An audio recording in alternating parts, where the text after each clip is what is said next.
कल ये एग्जाम में तो बहुत इंपॉर्टेंट टॉपिक है, सिर्फ वो डिस्कस करेंगे हम इसमें। सबसे पहला जो हमारा टॉपिक है फाइनेंशियल मैनेजमेंट। फाइनेंशियल मैनेजमेंट किससे रिलेटेड है बेटा? Management of finance.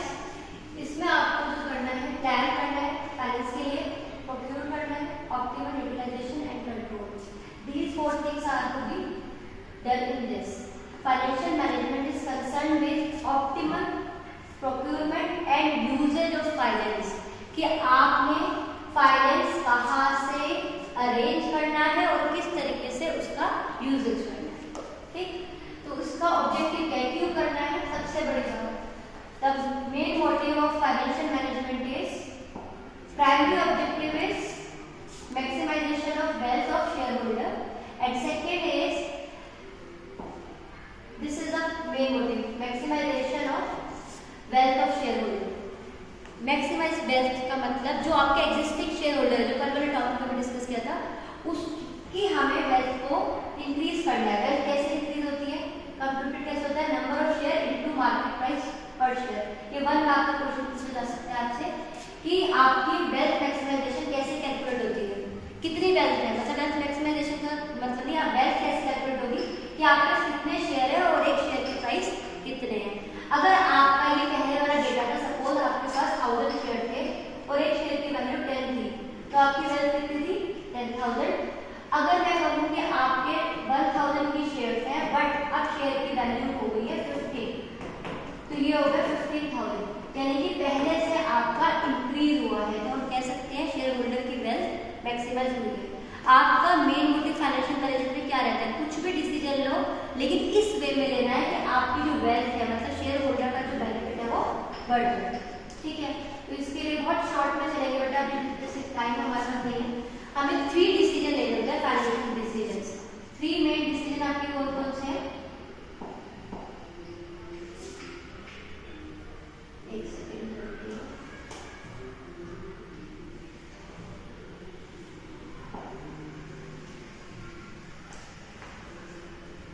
फर्स्ट आपका डिसीजन है इन्वेस्टमेंट डिसीजन, सेकंड आपका है फाइनेंसिंग डिसीजन और थर्ड आपका है dividend decision. What is this investment decision? Investment decision here means कि आप जो मनी अरेंज कर रहे हो किस पर्पस के लिए कर रहे हो, कहां पर उसका यूटिलाइजेशन करोगे, यानी कि यूजेज क्या होगा इसका। अभी पढ़ा था ना यूजेज देखिए, तो यूजेज कहां करोगे, वो है आपके इन्वेस्टमेंट डिसीजन है। सेकंड है फाइनेंसिंग डिसीजन, यूजर्स का सोच लिया कि मैंने ये बिजनेस करना है बट ये पैसा आएगा कहां से, that is financing decision. And third, जब पैसा आ गया, मुझे अर्निंग हो गई, तो उस अर्निंग का मैं क्या करूंगी, क्या कर सकते हैं उस अर्निंग को, आप या तो रिटेन कर सकते हैं या फिर आपको क्या करना है, आपको उस अर्निंग को शेयर होल्डर में एज अ डिविडेंड डिस्ट्रीब्यूट कर देना।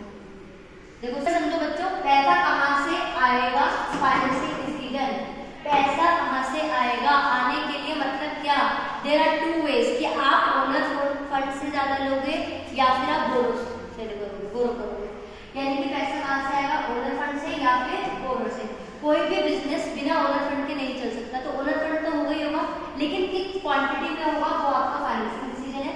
फिर जो पैसा आ गया उसका यूटिलाइजेशन कहाँ करना है, मतलब बिजनेस में लगाना है, लॉन्ग टर्म के लिए कितना लगाना है, वो आपका होता है कैपिटल बजटिंग डिसीजन या फिर fix capital decision. Short term में डे टू डे ऑपरेशंस में कितना यूज होगा, वो आपका क्या है, वर्किंग कैपिटल डिसीजन। तो इन्वेस्टमेंट डिसीजन में आपने 2 देखे, फिक्स कैपिटल डिसीजन यानी कि फिक्स कैपिटल मतलब आपका लॉन्ग रन के लिए कितना पैसा इन्वेस्ट रहेगा। सेकेंड आपने देखा वर्किंग कैपिटल डिसीजन, यानी कि डे टू डे ऑपरेशन के लिए आपने पैसा कितना रखा है। बेटा अगर मेरे पास 2 करोड़ रुपीज है और 2 करोड़ की मैंने एक फैक्ट्री ले ली, मतलब फैक्ट्री मतलब फुल ऑक्यूपेड, प्लांट मशीनरी है, क्या वो काम कर जाएगा, क्या मुझे फैक्ट्री के लिए रॉ मटेरियल नहीं चाहिए, बिल्कुल चाहिए, क्या मुझे स्टाफ की सैलरी नहीं देनी, बिल्कुल देनी है। तो मुझे ये डिसाइड करना पड़ेगा कि कितना मैं अमाउंट कैपिटल लॉन्ग टर्म के लिए रखती हूँ, कितना शॉर्ट टर्म के लिए रखती हूँ। लॉन्ग टर्म में भी किस बिजनेस में जाना चाह रही हूँ और डे टू डे ऑपरेशन के लिए कितना रखती हूँ। सेकेंड जो डिसीजन है, सेकेंड आपका डिसीजन है फाइनेंसिंग डिसीजन, कि पैसा कहाँ से आ रहा है, यानी कि कैपिटल बात कर रहे थे कि आप डेट से कितना लोगे, कितना प्रोपोर्शन, और इक्विटी से कितना लोगे। डेट मतलब बोरोड फंड और इक्विटी मतलब ओनर से। उसका थर्ड डिसीजन आपका कि जब मनी अर्न कर लोगे तो डिवाइड कैसे करोगे, whether you will divide all the amount in share holders और you will retain in the business. अब देखो इन सबके कुछ फैक्टर्स हैं, कुछ फैक्टर्स पे डिपेंड करता है ये तीन डिसीजंस। मुझे लॉन्ग रन में क्या क्या बेनिफिट होगा उसके अकॉर्डिंग, मेरा बिजनेस कैसा है, मैन्युफैक्चरिंग है, ट्रेडिंग है, उसके अकॉर्डिंग मुझे डिसाइड करना पड़ेगा। फाइनेंशियल डिसीजन मुझे देखना पड़ेगा कॉस्ट किसकी कमियां ज्यादा आ रही है, जो कि कल हमने किया था कैपिटल स्ट्रक्चर वाला क्वेश्चन। और डिविडेंड डिसीजन मुझे देखना होगा कि क्या मेरा कोई ग्रोथ प्रोस्पेक्ट है, अगर है तो मुझे बिजनेस में रिटेन करना है। ये सारी ही चीजें आपकी थ्री जो डिसीजन है वो पूरी आज कवर करना है। मतलब मेन फैक्टर क्या है, एक जो फर्स्ट क्वेश्चन सीरियस से पूछेगा वो क्या पूछेगा, which financial decision is being discussed in above case study. तीन में से कौन सा फाइनेंशियल डिसीजन इस केस स्टडी में लिया गया है। तो तीन में से एक ही आंसर होगा, या तो इन्वेस्टमेंट डिसीजन होगा,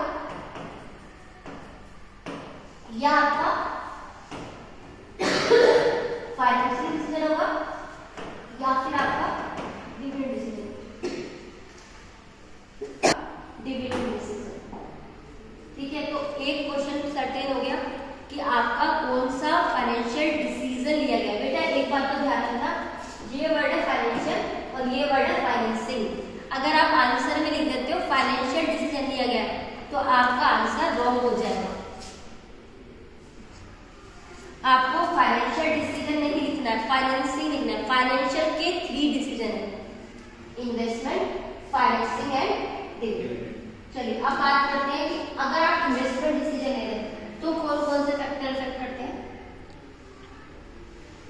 इन्वेस्टमेंट डिसीजन के आगे फर्दर टू थे capital budgeting decision and working capital decision. अब क्वेश्चन रहता है कि कैपिटल बजटिंग डिसीजन आंसर आपका कब आया। यस, कैपिटल बजटिंग डिसीजन मतलब long term investment decision. Long term investment decision कैसे होते हैं, जो नॉन रिकरिंग नेचर होते हैं। आपने एक बार डेली चेंज तो नहीं करोगे ना, आज मेरा मन कर रहा है कि मुझे फैक्ट्री खोलने किसकी, कपड़े की, कल मन कर रहा है कि मैं शूज की फैक्ट्री खोलूं, ऐसा तो नहीं है ना, एक बार डूबे। तो इसके कुछ फैक्टर है, आप देखते हो उस प्रोजेक्ट की कैश फ्लो कैसा है, उसकी रेट ऑफ रिटर्न कैसी है, बाकी इन्वेस्टमेंट क्राइटेरिया। मतलब from where we are going to take finance, पैसा कहां से लेना, बोरो से बोरो करना है या इक्विटी से लेना है, उसके लिए सर्टेन फैक्टर देखने पड़ेंगे। ऐसा नहीं होता बेटा कि आप बंद करके कह दो कि चलो उधार ले लेते हैं या आप बंद करके इक्विटी से ले लेते हैं। नहीं, अगर आप बोरो कर रहे हो तो पहले आप देखोगे कि कैश है इतना आपकी इंटरेस्ट दे सकते। इक्विटी से ले रहे हो तो देख रहे हो कि आपका इतना पेशेंस है कि आपके साथ कोई और ओनर बनेगा और वो आपकी कंट्रोल को डायल्यूट करेगा। तो देयर आर सर्टेन फैक्टर्स, जिसमें फर्स्ट फैक्टर है cash flow position of the company. आप एग्जाम में भी किसी तरीके से शो करोगे बेटा, इस तरीके से कैश फ्लो पोजीशन, यहाँ पर आप इस तरीके से टू एरो लगाएंगे। अगर कैश फ्लो पोजीशन स्ट्रॉन्ग है तभी आप डेट इशू करेगा, क्योंकि डिवेंचर होल्डर या जिसने आपको लोन दिया है वो वेट नहीं करेगा आपका, वो ये वेट नहीं करेगा कि ठीक है कोई बात नहीं कैश नहीं, इंटरेस्ट बाद में देना। तो अगर आपकी कैश पोजीशन अच्छी है तभी आप डेट ले जाइएगा, कैश पोजीशन अच्छी नहीं है तो आपको किस पे जाना है, इक्विटी पे। क्लियर है। नेक्स्ट आता है फिक्स ऑपरेटिंग कॉस्ट। अब ये फिक्स ऑपरेटिंग कॉस्ट क्या होती है पता है क्या?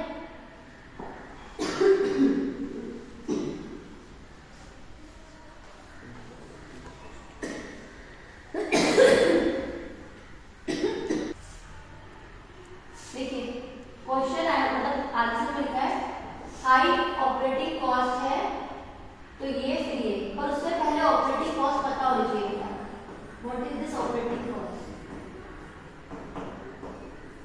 बिजनेस के लिए टू कॉस्ट होती है, आपने अकाउंट्स में पढ़ा था, operating cost, non operating cost. Business को रन करने के जो खर्चे हैं रेगुलर, सैलरी दोगे स्टाफ को, रेंट दोगे, रॉ मटेरियल मंगाओगे, जो भी ये बिजनेस को ऑपरेट करने के नॉर्मल एक्सपेंस पैसा आपका खुद का लगा। अगर आपकी ईएमडी कॉस्ट ऑलरेडी हाई है तो आपको लगता है कि अपने ऊपर इंटरेस्ट का बर्डन नहीं लेना चाहिए। रेगुलर बेसिस में एक रेस्टोरेंट है, 2 लाख रुपए उसका रेगुलर मेरा एक्सपेंस है। 2 लाख कैसे है? मुझे रेंट देना होता है, मुझे स्टाफ की सैलरी देनी है, डेप्रिसिएशन एक्सेट्रा लगा के 2 लाख रुपीस पर मंथ जा रहा है। और अब मैं क्या सोच रही हूँ कि रेस्टोरेंट की ब्रांच और खोलूँ या फिर किसी में कुछ और सेटिंग का अरेंजमेंट कर दूँ, तो बोरो कर लेती हूँ, जिसकी 2 लाख रुपीस पहले से ही मंथली एक्सपेंडिचर जा रहा है और बहुत ज्यादा अर्निंग के प्रोस्पेक्ट नहीं है। आपको लगता है कि उसको इंटरेस्ट का बर्डन लेना चाहिए? उसको फाइनेंस रिस्क लेना चाहिए? नहीं लेना चाहिए। मेरा तो सब काम इन हाउस है, मैं तो पढ़ा रही हूँ, मेरा कुछ खर्चा नहीं है, घर पे पढ़ा रही हूँ, सब कुछ मेरा है, कुछ नहीं लगता, ना किसी का रेंट देना है, ना मुझे स्टाफ की सैलरी देनी है। अब अगर मैं लोन लेना चाहूँ तो ले सकती हूँ? ले सकती हूँ। तो डिफरेंस है ना। अगर मेरी ऑपरेटिंग कॉस्ट पहले से ही हाई है तो मुझे अपनी फाइनेंस कॉस्ट को नहीं बढ़ाना, मुझे फाइनेंस कॉस्ट को नहीं बढ़ाना। मुझे क्या करना है? फाइनेंस कॉस्ट नहीं बढ़ाने का मतलब मुझे लोन नहीं लेना, मुझे क्या करना है? इक्विटी से पैसा लेना। और अगर मेरी लो ऑपरेटिंग कॉस्ट है, मेरा पैसा खुद का लगा हुआ, मुझे किसी को बाहर नहीं देना, लोन ले लेते हैं, चुका ही देंगे, तब मेरा बिजनेस कम होगा, मैं डेट को प्रेफर कर सकती हूँ। Is it clear? क्लियर हो गया मेरा आपको भी? अगर आपकी ऑपरेटिंग कॉस्ट ऑलरेडी हाई है, that means you are already paying amount, so why should we take a burden for extra finance cost? Finance cost मतलब जो आप इंटरेस्ट पे कर रही होती है उसकी कॉस्ट को आप नहीं बढ़ाएंगे। लेकिन अगर फिक्स ऑपरेटिंग कॉस्ट आपकी पहले से कम है, मतलब आपकी ज्यादा नहीं है, तो आप डेट को इशू करके फाइनेंस कॉस्ट को बढ़ा सकते हैं। नेक्स्ट आपका आता है फैक्टर कंट्रोल कंसिडरेशंस। ठीक है भाई, मुझे पैसा चाहिए, हाँ जी, पर मेरी एक हैबिट है, मेरे काम में कोई इंटरफेयर करे मुझे ज्यादा अच्छा नहीं लगता। पैसा तो चाहिए, बट मुझे पता है कि अगर मैं इक्विटी से पैसा ले लूंगी तो वो भी मेरे साथ ओनर बन जाएंगे, वो भी पार्टिसिपेट करेंगे मैनेजमेंट में, तो मेरा जो कंट्रोल है डाइल्यूट मतलब मेरे हाथ से कम हो जाएगा, वो बढ़ जाएगा। तो अगर मुझे चाहिए कि मेरा कंट्रोल डाइल्यूट ना हो तो मैं डेट को इशू करूंगी। I don't want to dilute my control. Equity share जो पुराने हैं वो चाहते हैं कि नहीं बस हम ही रहे, कोई बात नहीं, थोड़ा पैसा बाहर से मैनेज कर लेंगे, बट हमारे साथ कोई ओनर हमें नहीं चाहिए, तो हम डेट को प्रेफर करेंगे। और अगर हमें फर्क नहीं पड़ता कि कोई भी आ जाए तो हम इक्विटी को प्रेफर। क्लियर है? नेक्स्ट पॉइंट जो आपका आता है फिक्स ऑपरेटिंग कॉस्ट हो गया था बच्चों।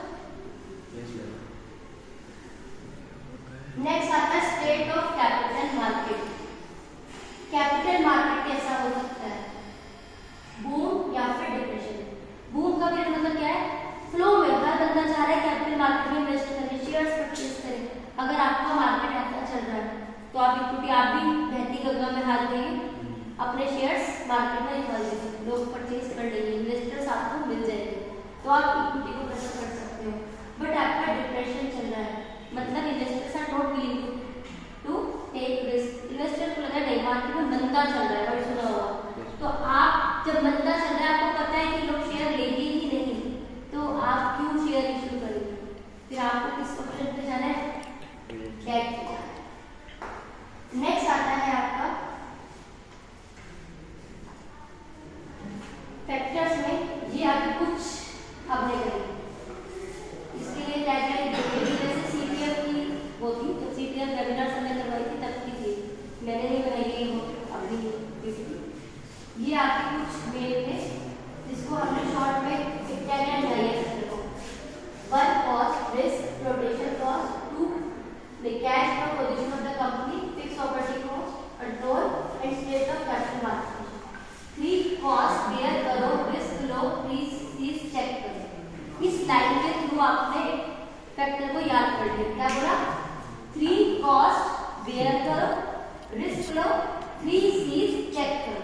इसमें first cost, second cost, third cost से शॉर्ट फॉर्म में लिखा हुआ जिससे कि आपको फैक्टर्स याद हो। क्लियर है? फाइनेंसिंग डिसीजन लेने से पहले आपको क्या देखना है? कॉस्ट देखनी है। वो वाला कॉस्ट वाला जो है पार्ट नहीं होगा, तो पर्टिकुलर कॉस्ट वाला पार्ट है मैंने डिस्कस नहीं किया क्योंकि कल प्रैक्टिस करते थे किया था, जिसकी कॉस्ट कम आएगी जिसकी वजह से ईपीएस बढ़ जाएगा। बाकी आपको समझ में आया? फ्लोटेशन कॉस्ट समझ में आया, कैश फ्लो पोजीशन समझ में आई, फिक्स ऑपरेटिंग कॉस्ट है, स्टेट ऑफ कैपिटल मार्केट समझ में आया, कैपिटल स्ट्रक्चर में भी कुछ पॉइंट्स ये वाले होंगे। फाइनेंसिंग डिसीजन लेने के लिए आपको जो फैक्टर्स ध्यान में रखने हैं